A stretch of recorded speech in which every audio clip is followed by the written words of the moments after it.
Attention! Top, right, shoulder, up. March!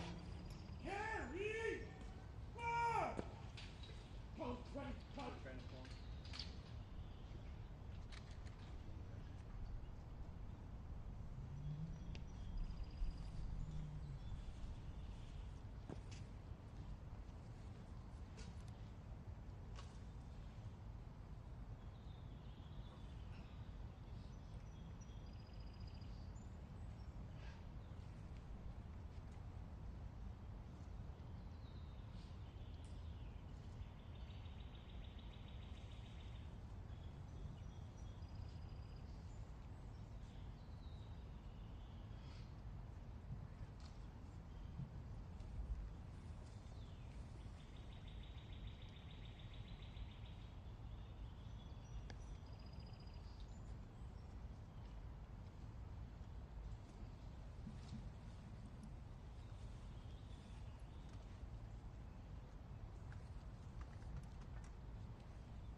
Present! Present! Arms!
Order! Right, shoulder, Arms!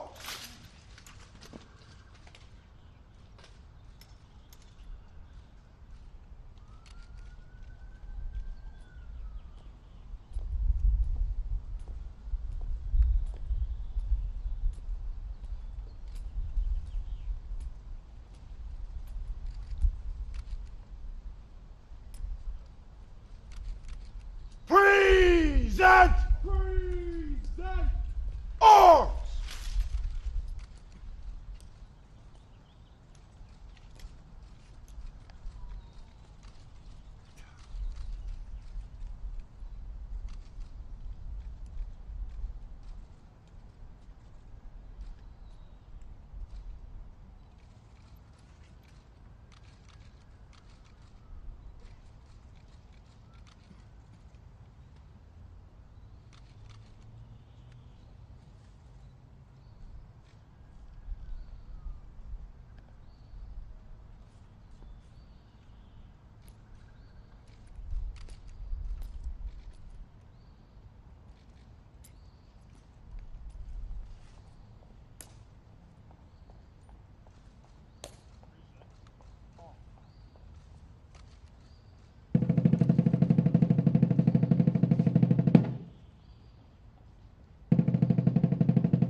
Order! Right shoulder.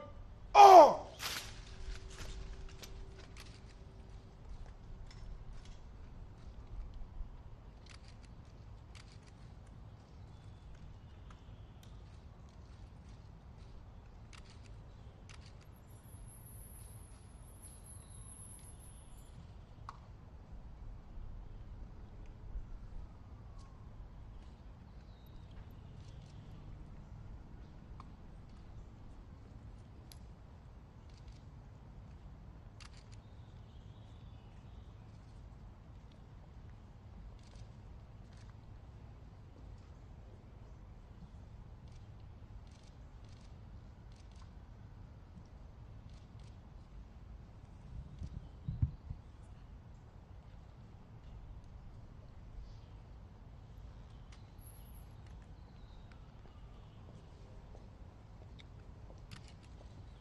The wreath ceremony is now complete.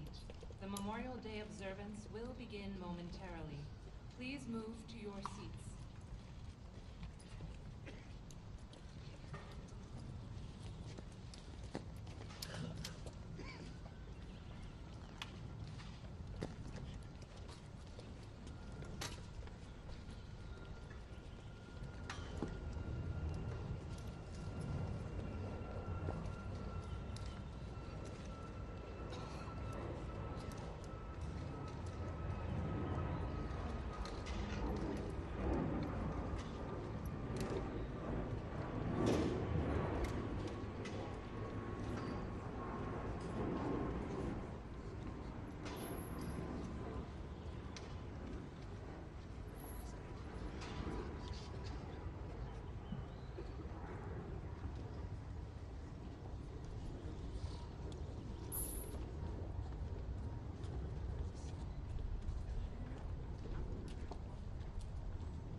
Bench goes.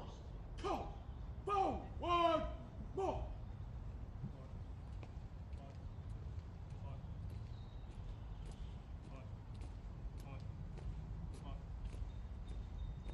Mark time. Left wheel. March.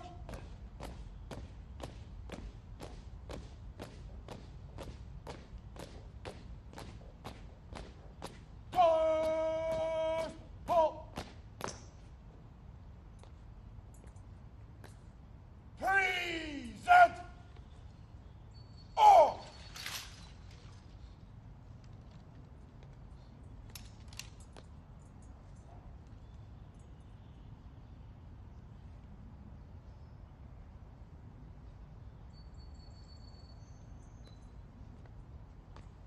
Order! Arms!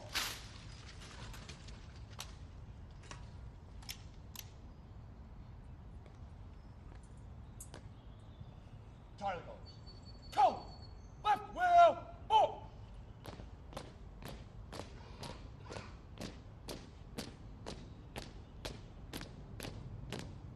Ready? Step.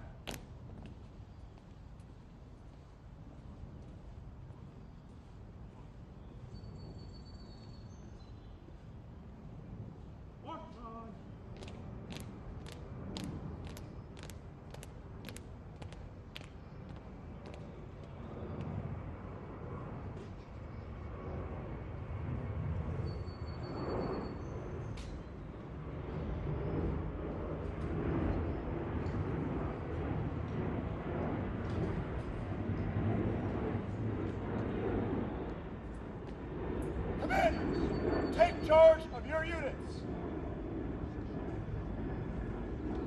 Marching tone. March.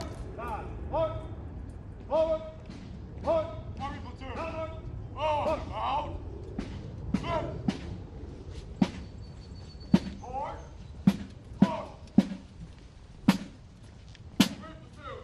Out, out, hey. Forward. Forward. Aim platoon. Outbound. Haste.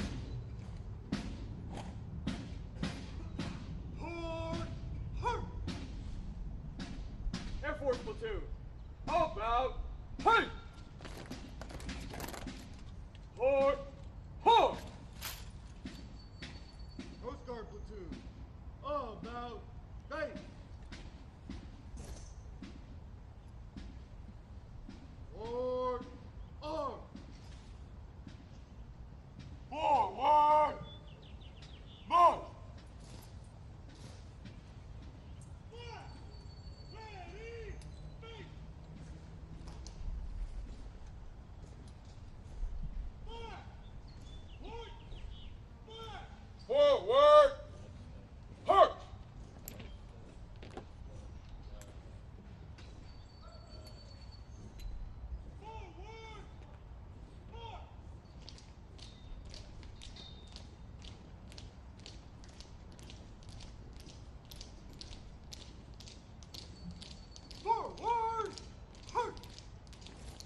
Of sorrow and service, it is my absolute honor to introduce the President of the United States.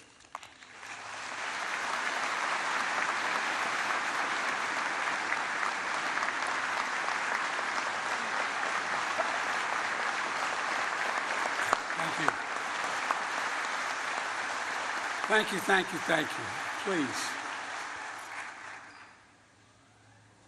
155 years ago, retired Union General James Garfield spoke here at Arlington, marking our nation's first Memorial Day.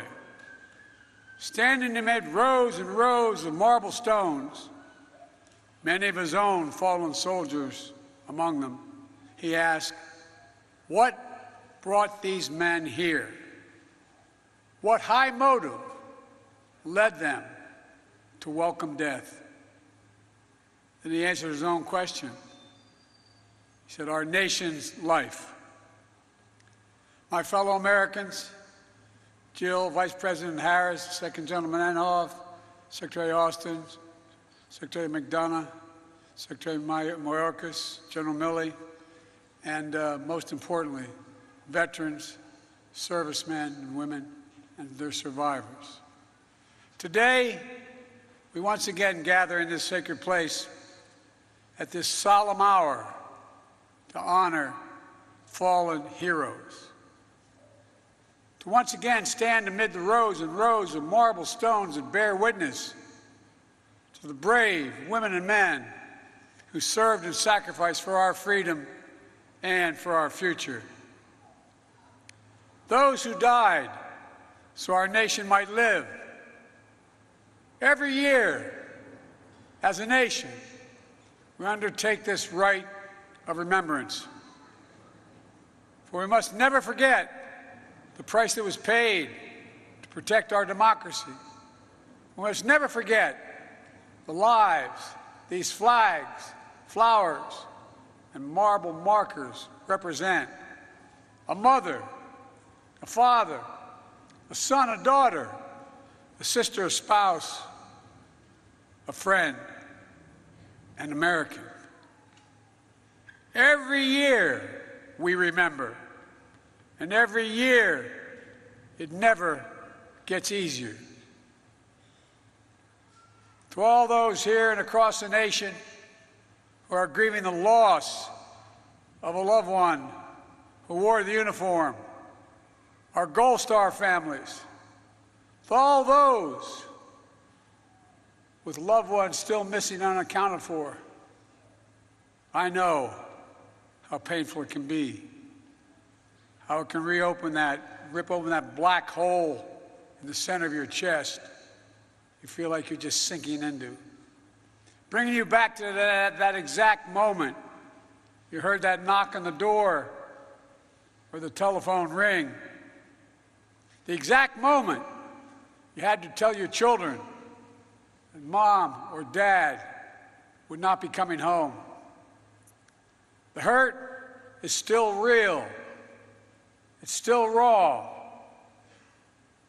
Tomorrow marks 8 years since we lost our son, Bo. Our losses are not the same.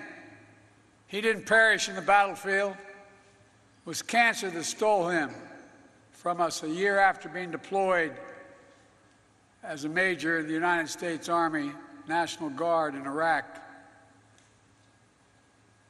As it is for so many of you, the pain of his loss is with us every day, but particularly sharp on Memorial Day.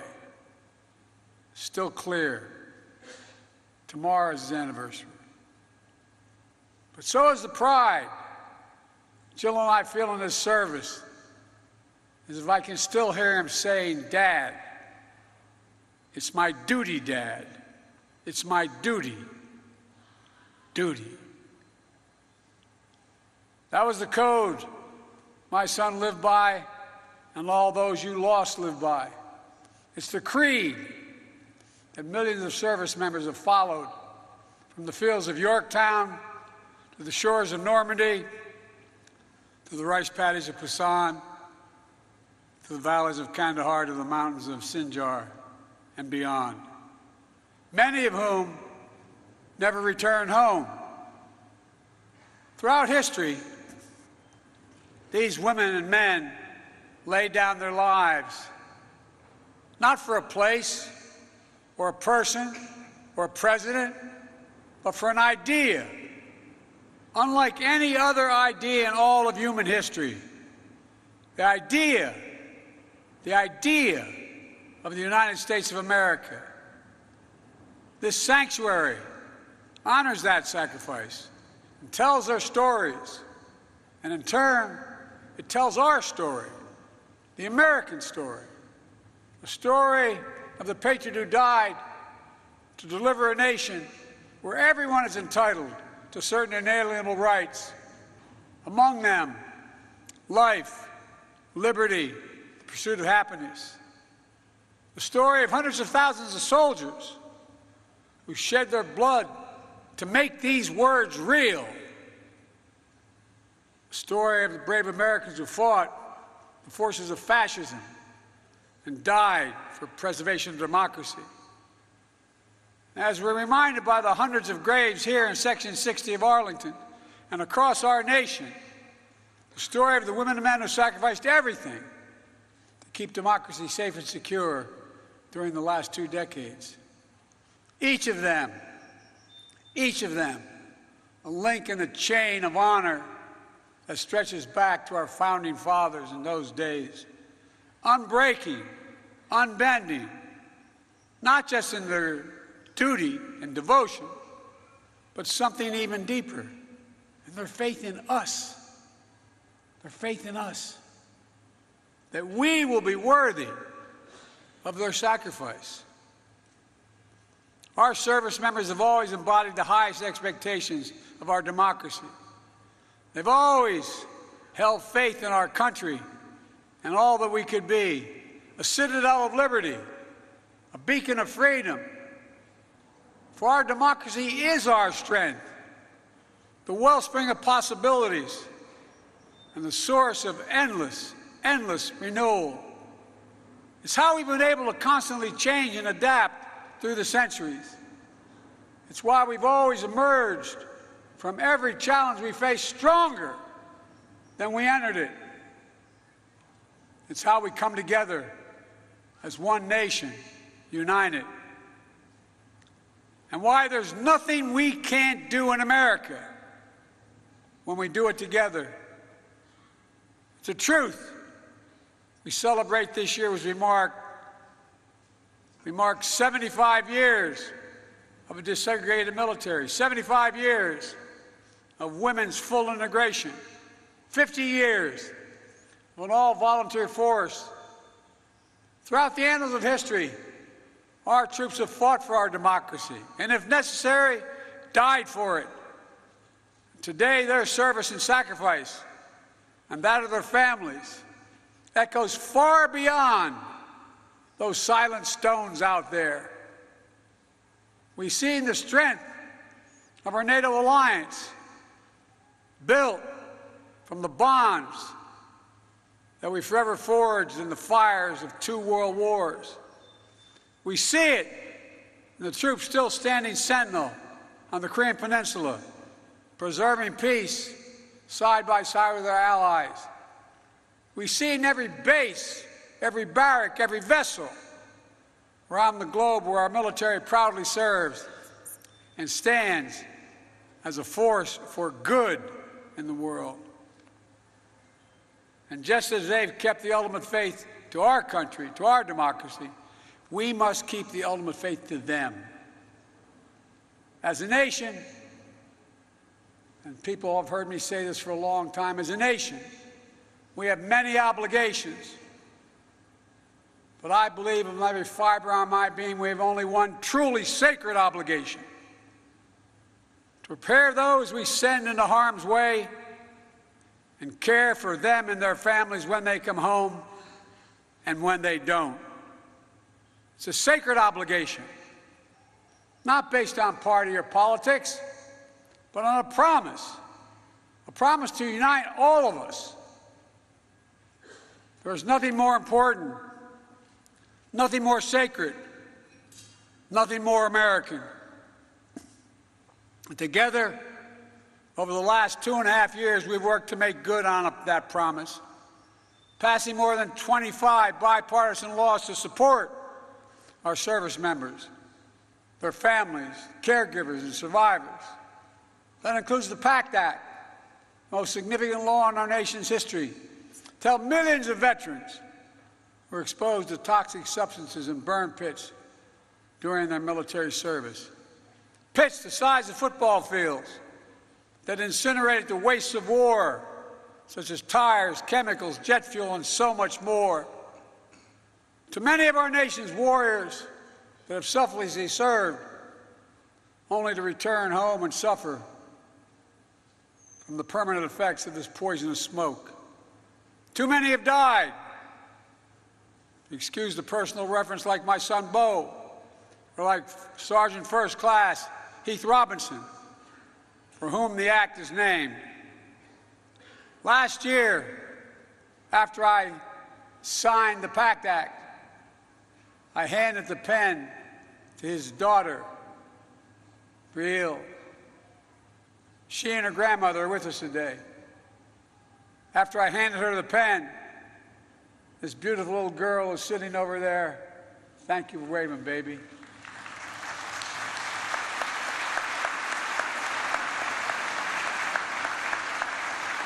We lost half of her world, her whole world, held the pen in her hand, and looked at me and said,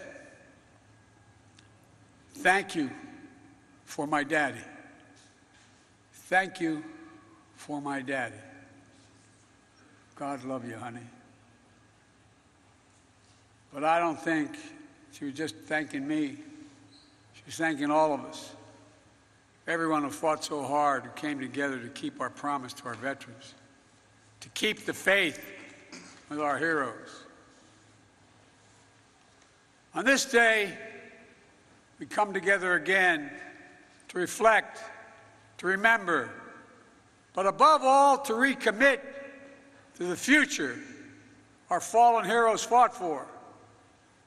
That generation of service members who died for a future grounded in freedom, democracy, equality, tolerance, opportunity, and yes, justice.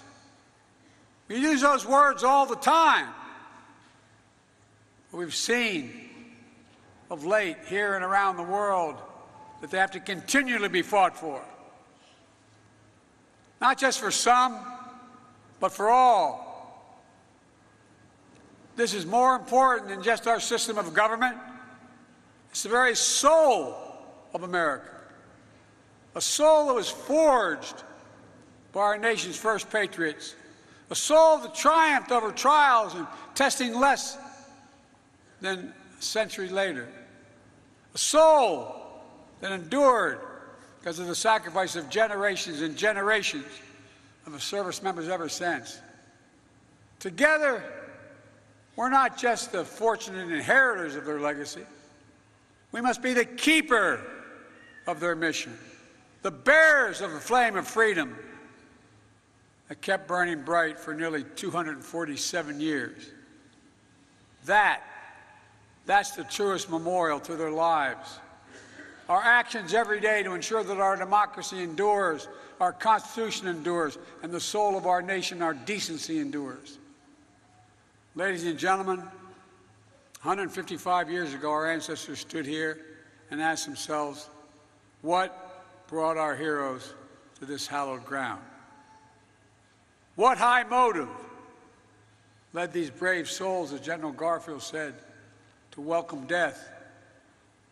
Today, we must ask ourselves, what can we do?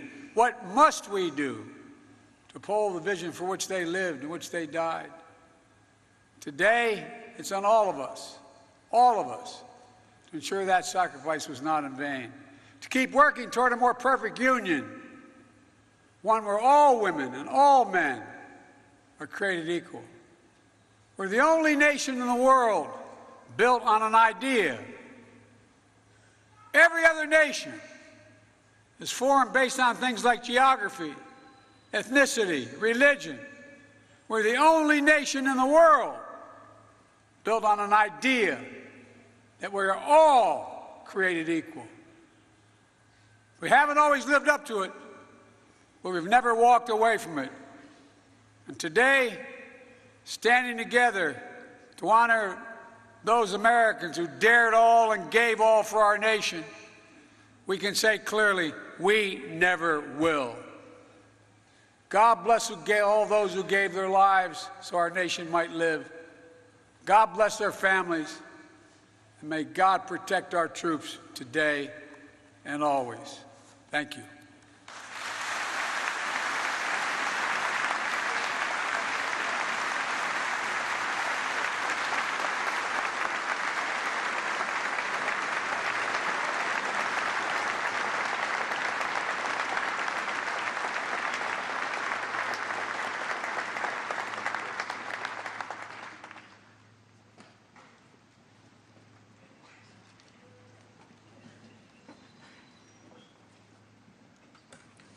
Distinguished guests, please stand for the playing of taps and the benediction.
Please receive this closing prayer.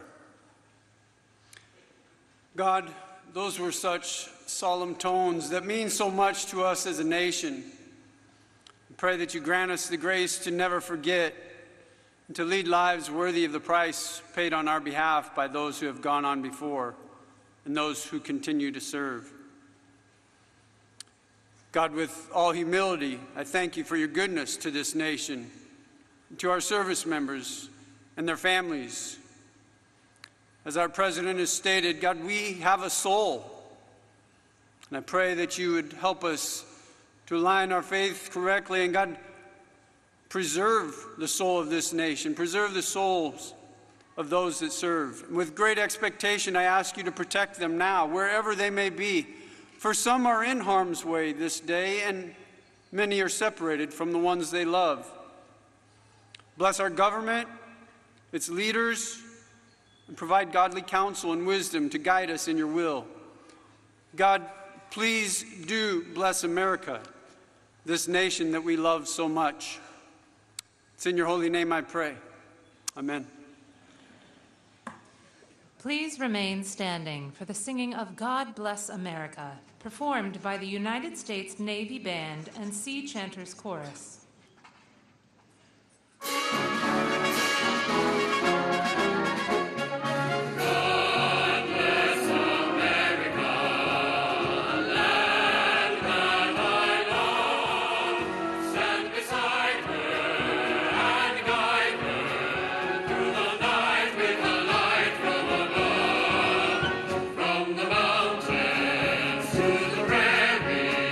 To the ocean, wide with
Distinguished guests, please remain in place as the official party departs and the colors are retired.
Distinguished guests, thank you for attending today's program.